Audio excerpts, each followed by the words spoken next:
Want to stop juggling spreadsheets, calendars, and a dozen apps just to run your rentals?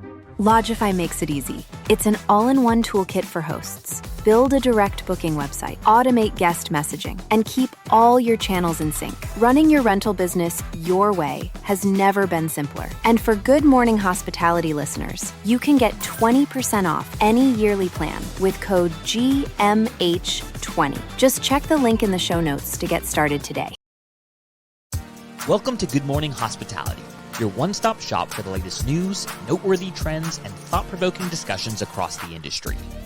From hotels and short-term rentals to all things travel and hospitality, you'll find each episode equips you with the information that you need to start your week.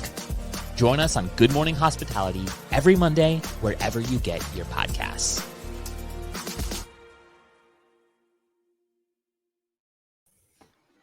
Good morning. Good morning. Hello, everybody. Good morning, Best day of the hospitality. week. Let's go. You guys amped for this beautiful Monday? I am, although it is really, really rainy here right now, which is sad. It was beautiful yesterday, but it's changed quite quickly. Is this the last time we're going to see Brandy in this new background, or is she going to be in a new theme every week? Yeah, I think next week will be Miami background. I leave tomorrow, so Awesome. Yeah. Back to the homeland. back to the homeland. Michael, what about you? How's it going in Auburn? Right? You're in Auburn. You're in Felt Alabama. like the swamp this weekend. It was gross. So ready for Productive August to weekend be or productive weekend or no? over. Yeah, I did sit down and get some work done. It wasn't planned, but you catch some time and you have a to-do list. So 100%. just knock it out, man. Just knock it out. Yeah. How about you? You get wild? Oh yeah, so wild from my studio apartment, just me, myself, and I, just getting litty. Just kidding. We had a good chill weekend. Mostly caught up on rest. I haven't been sleeping well the last couple weeks, so just kind of, I think it's getting ready for the move. I'm moving just 30 minutes south, so getting a little angsty. Yeah, But it's like the jitters before you do it. Yeah, plus all the packing, I just hate it. And I'm thinking about, September and October, and it's just going to be crazy. And there's conferences and travel. This is going to be a whole thing, I know. So, yeah, all that kicking through. But I'm excited for this episode. This kind of came in perfect timing with all of our past episodes. But before we jump into today's topic, we do have to shout out both of our sponsors at once, because that's a rare moment we get to do. If you don't know, TravelNet and Sojo, they're doing a webinar all about branding and how this can directly impact your revenue. So make sure that you grab the link in the show notes. We'll put a link in the comments here as well for the live, and make sure you sign up so you don't miss out on more information from Sojo and TravelNet. And that will be happening tomorrow, August 8th. If you're listening on August 7th, you'll catch it the next day on Tuesday. The not best day of the week. Monday's the best day. Remember it. All right. Now, Michael, do you want to crack us off? I don't know why I said crack us off, but you want to kick us off? Words are hard today. They are hard. I can't speak at all for a podcaster. So we've seen some mega companies, traditional hospitality companies, crack into vacation rentals, and one of the biggest has just announced a pilot program with some of our closest friends of the show. Amex Travel is now offering vacation rentals through their platform. If you've watched this show before, I love new ventures and opportunities from big corporate companies. It is solidifying for the vacation rental industry to have such big companies starting to invest time and resources into it. We've seen Google, we've seen obviously Hopper, we've seen Marriott, some of the other hotel brands have tried. Some have tried and failed. Some are trying in various ways. But to be quite frank, I book almost everything directly. The only thing I've used that's a third party in the past 12 months was Amex Travel. And they have fantastic perks. It's all through your card. You can use points. So I love it. I'm very curious to learn more about this as the story develops, but we know right now that they've chosen some pretty high-end markets to start out with, which makes sense because I guess typically your Amex traveler is going to be more upscale if they're paying to use a credit card. But yeah, want to pause there and let y'all fill in some thoughts. Go ahead, Brandy. Yeah, I think this makes a lot of sense. Actually, now that it's happening, I'm kind of surprised they weren't one of the pioneers of getting into the luxury side of our industry. But I think you're totally right. This adds another layer of legitimacy to the industry. It's getting, these amazing companies in front of more people that maybe wouldn't choose that option normally. And I think just the status and the size of Amex Travel is going to be amazing. I can't wait. Maybe in a couple months or a year, we can have our friends share some data with us. But they are about to see, I would think, some like huge benefits from being on that platform. Yeah, to throw some numbers behind it, and this is, I guess, a year and a half old, but in 2021, so still pandemic time period, Amex Travel did, or American Express Travel did 4.9 billion in sales. So they are a monster joining in. Just a little.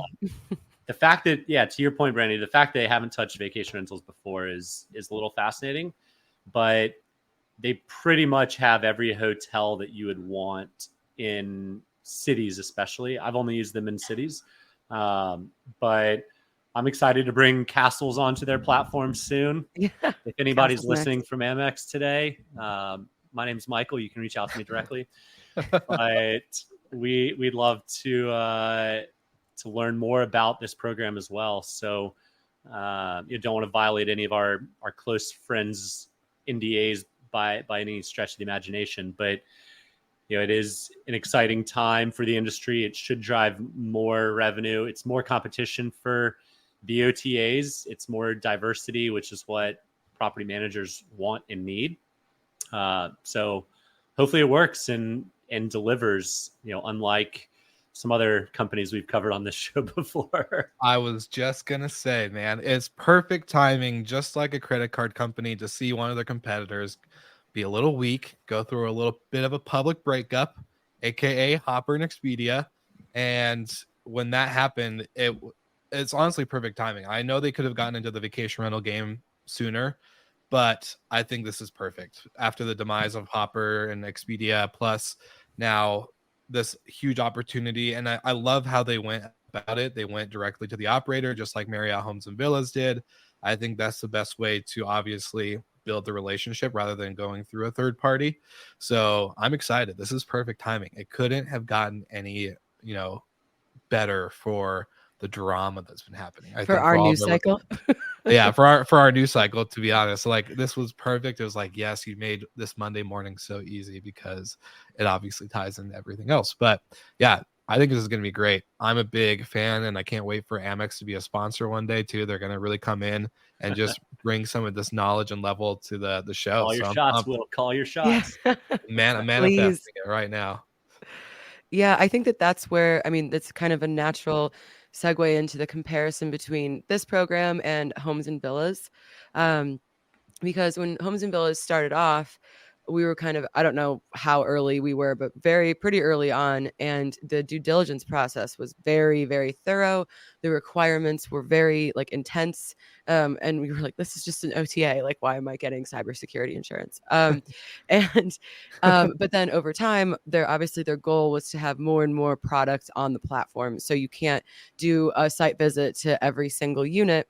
And, so they're kind of, I think their expectations changed, right? And what they were allowing on the site.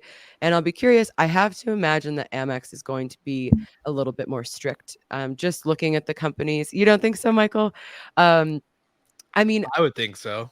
But I guess I could see the other side where they're going to want to see the volume of, business going through there. I've got some stats for you. Okay. Hit us with them. Well, separate from the stats, basically when you go and book travel on Amex, they'll show you all of their premier luxury stuff. But if you go down far enough into the budget where I play, they'll also show you hostels. So Okay. they go all the way down into hostels on the booking site. They have 2,000 hotels around the world. And the benefit of booking it is basically 5x membership rewards points if you book it through Amex, which is huge. I mean, if you're spending, I don't know the average vacation, call it $5,000 of total spend with flights and hotels and food and all of that. You're spending that and you're getting 5x in rewards. That's a pretty chunky set of rewards. I think the other interesting part of it, 60% of Amex's new members are Gen Z or millennials. So people that are paying for Amex Platinum, they are largely in the younger generation. And I think a lot of that's what is spurred on this vacation rental, short-term rental component, because millennials and Gen Zs do skew more towards the short-term rentals, the Airbnbs of the world, but now we'll have to call them the Amexes of the world. So I think, with the changing demographic of their users, plus the pretty nice rewards to book through their platform, I'm a fan.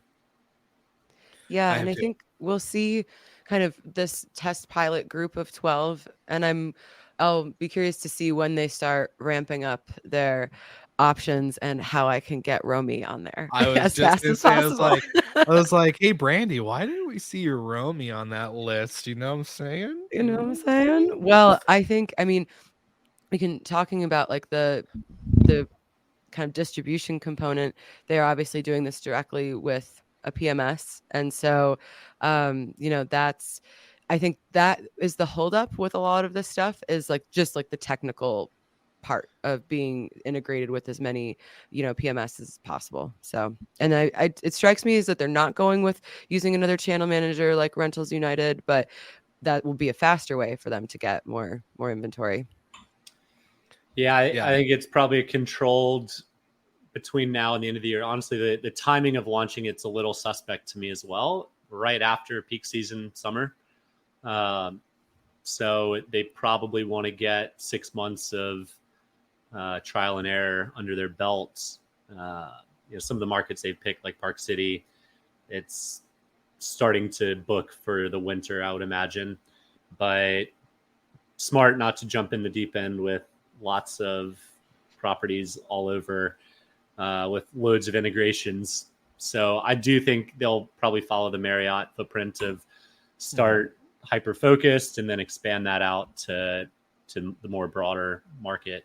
But I do hope that, unlike Airbnb, that they keep a level of standards somewhere.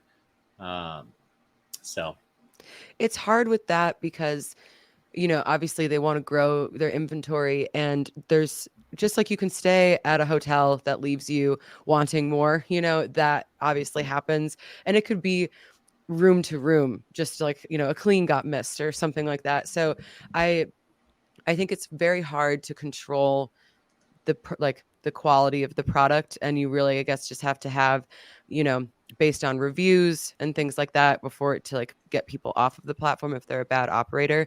But it's a struggle. So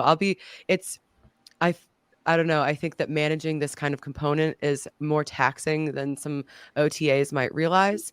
I don't know, Michael, when you book a hotel through Amex Travel and you have an issue, are you dealing directly with the hotel or do you go through Amex to solve everything? It depends. So I booked through Amex during COVID, when COVID first launched, and then everything basically fell off a cliff. I booked one thing on Booking, and I booked one thing direct, and I booked one thing on Amex. My wife and I were taking a little trip. I got the direct back first because I knew the guy. I got Amex back after a week or so, and I never got the booking stuff back. That's shocking to me because I feel like our guests get stuff back up from booking.com all the time. Classic booking.com. So I want to put scale in perspective here a little bit. The sales that American Express Travel did in 2021 was, I mentioned, 4.9 billion. Airbnb's total revenue in 2021 was just under 6 billion. So they're pretty close to size of Airbnb a couple years ago. I know Airbnb's grown a little bit since, but it's not a small shop. They're huge. Heather, thanks for your comments. We will be reaching out to Amex this week. If anyone else wants to get on this list, please let us know, and we can maybe compile a low-hanging fruit for Amex and do a little bit of work for them. So, Brandy, your name's added to the list too. So Michael's going above and beyond for the GMH listeners today. I love it. Storied Collection will be listed. We'll be the first European properties listed by Amex. Mark my words. Hey, manifest. Probably not. No, I think if we just manifest hard enough, it will happen. 100%. Well, speaking of companies that were listed, shout out to our friends at Moving Mountains, Robin Cragen and Heather, killing it out here in Colorado. And then, of course, our friends Dennis at Casiola Vacation Homes, who did call in to leave some comments and a question. So I don't know. Are you guys ready for a little quick comment and question from Dennis? Let's do it. All right, let's get him on. From Casiola Vacation Homes. We're so proud that Casiola was one of the launching partners for the new American Express Travel Select Homes Plus Retreats last week. Another huge player moving into our industry and making it available for guests to earn or redeem points while booking vacation rentals. We really have high hopes for this one, but I wonder who's going to be next? Which other amazing company is going to join and benefit our industry? What's your guys' opinion? All right, who do we think? Who do we think is going to come in and be the next Amex, the next player? That was a fun one because I had a hard time actually whipping up some companies. So love to know your guys' thoughts around all that. Well, I think that naturally it's all of the credit card companies. Anyone that has a travel rewards program is going to start figuring out like, okay, how do we tap in to this huge market? It's what our customers want. And just seeing a competitor have a product, usually spurs people on. I would say that Chase is probably so I have the Chase travel credit card, and the hotel booking side isn't as great, and I don't use it that much, so that's with a grain of salt. But I would assume the Chase Sapphire Reserve is the competitor to the Amex Platinum, so I would assume that they're trying to get on board soon. And if you're listening, anyone from Chase, I know a company in South Florida, New Orleans, that would love to get on board. They'll test it out. Well, Dennis, you may have missed our show last week. I think it was last week. But Walmart is now in the space. I think, it hasn't really struck the mainstream yet, in my opinion. I haven't seen it anywhere but our little industry echo chambers. But that could have massive, massive potential. So again, props to Walmart and Expedia for sorting that out. They were, we'll have to revert back to last week's numbers, but there were like 390 million site visits a month by Walmart. Just a massive amount of volume. Who would I like to see? If anyone watches the show regularly, they know I love Delta. Delta Vacations does a lot of packages. They've never done them with short-term rentals. Again, Storied Collection, we're happy to help Delta. You've got my number. I know you do. And then, competition with Walmart, Amazon could make sense as a travel group. But who's most likely is probably another hotel brand, an IHG of the world. We saw Hyatt recently buy Mr. and Mrs. Smith. We know Marriott's obviously already got one. Choice Hotels shut down their vacation rental division. Accor owns One Fine Stay. So IHG is kind of the one that hasn't made a play yet. I don't know if Hilton has either. So maybe one of those two. Hilton kind of came out with that. Remember that thing that we kind of made fun of during the pandemic where you can get the adjoining hotel rooms as your vacation rental option. Yeah. My hope, and I don't think this will happen due to the certain kind of I guess news that happened with Apple, but Apple I was hoping would be the next company to go into this type of travel with their new credit card, but Goldman Sachs is trying to back out of the credit card. So with all the drama happening there, I was hoping that we can get away with it, but I don't think that will happen. But if anyone from Apple's listening and wants to you sponsor the should. show. And wants I to mean, sponsor the show. I don't need my life right now is so like bound to the Apple ecosystem that adding another component is I'm like, oh my God, I will literally never be able to escape. Yeah. When I was in college, I worked on an Apple hotel concept I was a consultant. I think my NDA is certainly up 12, 15 years ago. That was 2006. So yeah, a long time ago. The concept was actually like what the world has come to. You use your iPhone to get into the room. You log in, so it's got all your music from your iPod. They had Apple iPads Music. in the room. It was very futuristic in 2006. It was a Dubai hotel concept in conjunction with Apple, but it did not materialize. So yeah, they have thought about it. I don't know how serious they were considering it, or they just kind of big companies like for a lot of people to do a lot of work for them, and then they ball it up and throw it off to the side. So I don't necessarily love Apple in hospitality myself. Yeah, I agree.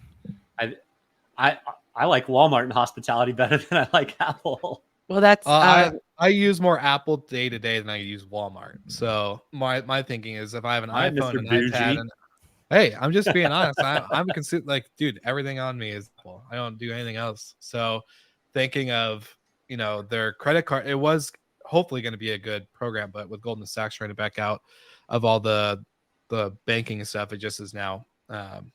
Anyways, kind of not going to happen. But anyways, Brandy, go ahead. Looks like you have something to add.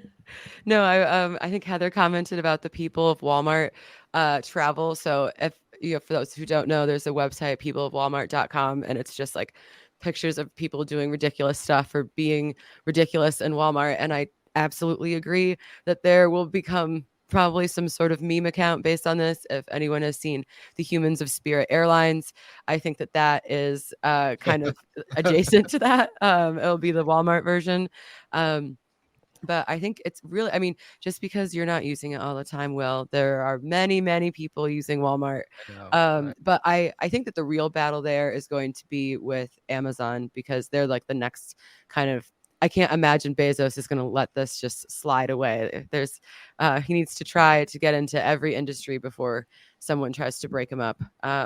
So I would think that would, plus our Alexas are all listening to us now anyways. So they can probably plan our vacations before we even know we want to take them. They know where we want to go for our next trip, and they can just go ahead and send it to us. I mean, that's Google's the same way. There was a destination that my wife and I were talking about a few weeks ago. I've never searched it in my entire life, and boom, literally 10 minutes later, ad from Google about this destination. So yeah. Well, I was gonna say, after our Walmart episode last week, I think I sent you guys a screenshot where I was open up social media, and the first ad I got served was a Walmart like surfer ad, where it was like kind of like a travel. I don't know if it's dedicated to travel, but definitely a Walmart ad, and it was definitely somewhere in the realm of experiences, travel, all that stuff. So very interesting to see how fast those get served up. I would be shocked if Amazon didn't do it. But if you were to guess outside of the obvious, would you have any sneaky players that you think would come in out of the blue, unexpected, that would be a complete shock to everybody?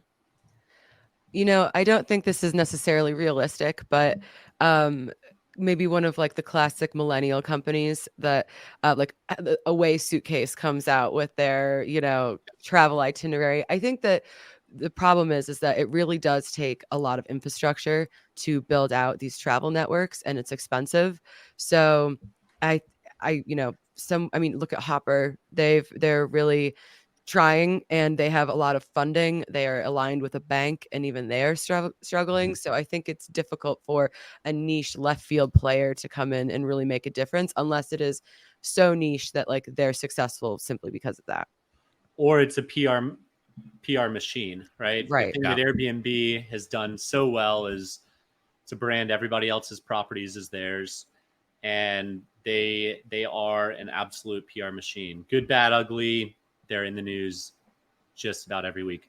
Gwyneth Paltrow now lists her house in an illegal market called Malibu on Airbnb. So they don't care. It could be illegal. Away with that? It could be illegal. It doesn't matter. It's still going to be in the press, and it's still good press for them.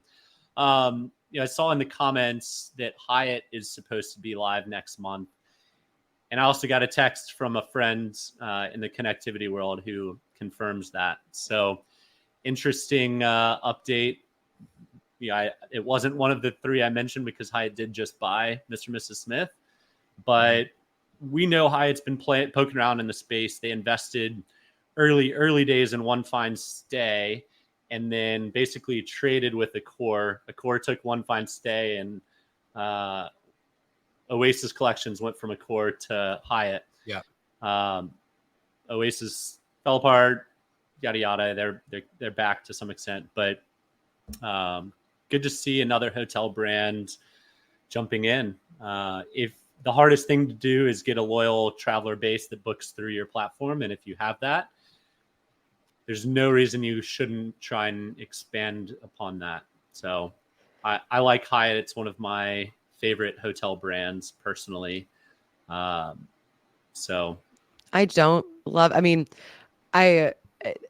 the hotels are getting into this industry, they have so much muscle, so much, like the financing, the kind of like institutional knowledge of all this. And, obviously they've been working on really breaking into the short-term rental industry, but I don't love it for this, for the sake of kind of the medium-sized operators out there where you like potential future growth could potentially be compromised, or it could be something positive and Hyatt could buy you out and you take your golden parachute and fly away. So I'm cautiously optimistic about all of the hotel entrances to the industry.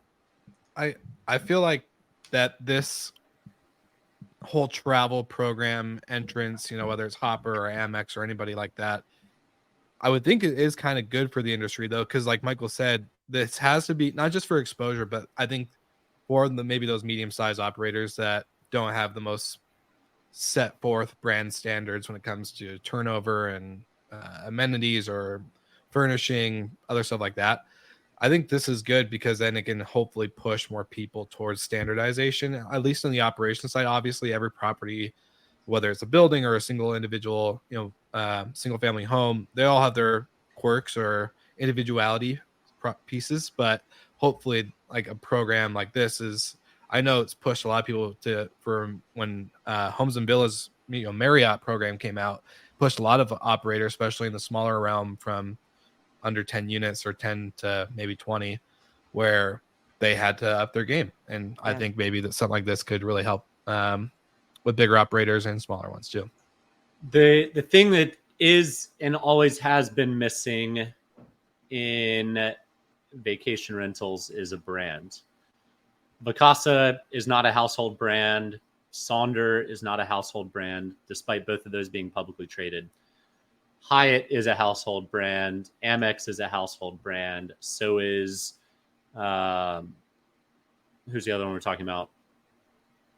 Obviously Marriott, but Walmart, obviously. So I think it takes a brand like that to make a big push. And they're going to test the market before they start buying companies. But I wouldn't be surprised if they also start to acquire some of the bigger companies and do a roll up. So they own more than just the distribution piece. We'll see. That's definitely more out there than just building a listing site for Hyatt or Marriott. But if you want to control the product, you can't just list it. And they're pros at franchising and setting standards. So let's see. I think this is all very, very good news for the industry. It's professionalizing all of us. It's leveling up, and I can't wait. It's been 3 weeks in a row we've talked about new companies getting into the space. This is wonderful.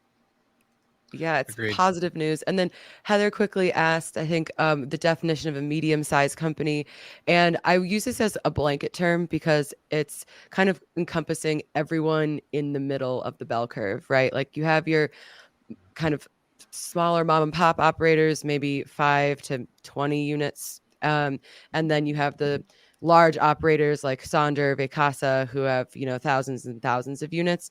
And I think the mediums kind of fall in the middle of that because it also can be revenue based depending on what you're talking about. So I think that's the medium for me kind of covers the middle of the bell curve, and we can work on a definition. But that's kind of what I'm referring to. Yes, I like it. I like that definition. And for more things that we can work on, just a heads up to all of our listeners, we are working on some fun, exciting GMH stuff. We'll have more to announce in the next coming weeks, but just get ready because we're going to start building out more than just the podcast. So that could help. Maybe, am I giving away too much, guys? Do you think I'm telling too much? No, you're leaving a lot of Easter eggs. So all right, good. That's what we want to make sure. I'm curious what we're talking about because we throw some wild ideas around, Will. It's all in the after the show. It's all in the group chat, guys. Anyways, any final closing comments? I know we've had a good amount of people. Thank you, Heather, for tuning in. Thank you, Terry, for also commenting and contributing to the episode. You guys are greatly appreciated. You can always call in with the hospitality hotline that we do every week, but I love the comments and the ongoing conversation. Final thoughts, you two, before we wrap up this episode. Yeah, well, I just want to give a quick shout out to my grandmother who's sitting next to me, named B. She's like a huge supporter, and What up, B? we finally figured out how to have her listen and I can talk at the same time. So she's our biggest GMH supporter. So shout out to B. We got to get her a t-shirt and a coffee mug. A whole merch set. A whole merch set.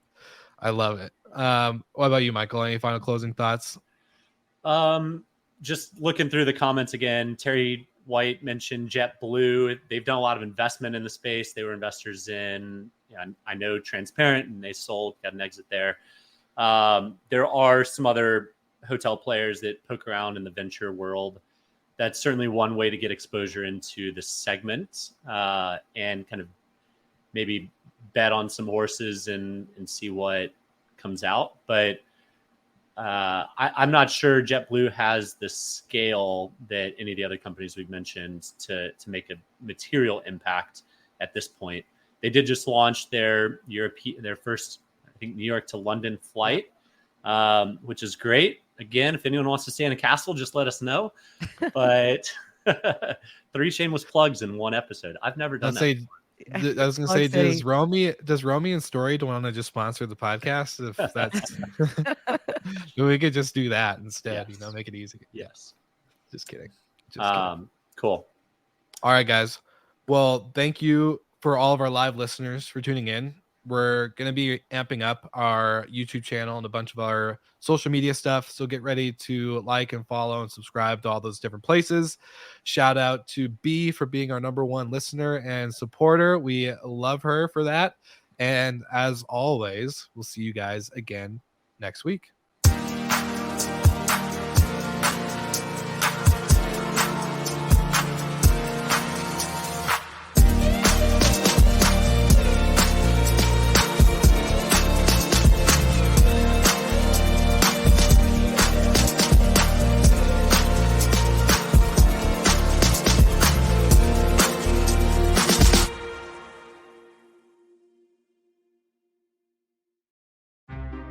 Want to stop juggling spreadsheets, calendars, and a dozen apps just to run your rentals? Logify makes it easy. It's an all-in-one toolkit for hosts. Build a direct booking website, automate guest messaging, and keep all your channels in sync. Running your rental business your way has never been simpler. And for Good Morning Hospitality listeners, you can get 20% off any yearly plan with code GMH20. Just check the link in the show notes to get started today.